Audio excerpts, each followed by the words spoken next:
हम ही खाना बनाई देब कहमे त गोरा बोदा भाई देब हम ही खाना बनाई देब कहमे त गोरा बोदा भाई देब हमरा गई गोरी दुल्हा बना गई दुल्हा बना हमरा गई गोरी दुल्हा बना गई दुल्हा बना हम ही खाना बनाई देब कहमे त गोरा बोदा भाई देब हम ही खाना बनाई देब कहमे त गोरा बोदा भाई देब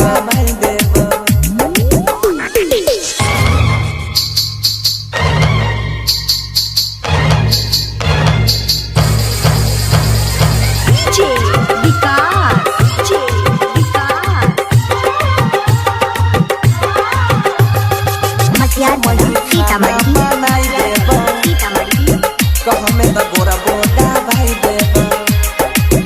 कहमे त गोरा बोदा भाई देब हमरा सन कनै मिलतौगे दुल्हा दिबिया बार के गोरी खोई जाले दिबिया बार के गोरी खोई जाले हगे हमरा जैसन तोरा मिलतौ ना दुल्हा दिबिया बार के गोरी खोई जाले कपड़ा लाता सब धोई देब रतिया में गई से जो सजैबो आबे ना हमारो जियारा जुरा गई जियारा जुरा हम ही खाना बनाई देब कहमे त गोरा बोदा भाई देब रोज रोज खाना बनाई देब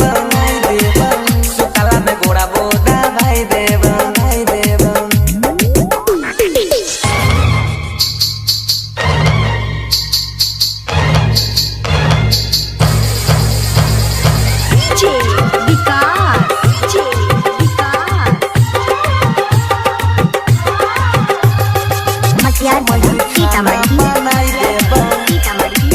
कहमे त गोरा बोदा भाई देब कहमे त गोरा बोदा भाई देब अगे कोनो चीज के तोरा कमी नहीं होइता बापो हमर अमीर गे बापो हमर अमीर गे अगे कोनो चीज के तोरा कमी नहीं होइता बाप छै हमर अमीर गे कहे छो बनसी सुन के गोरी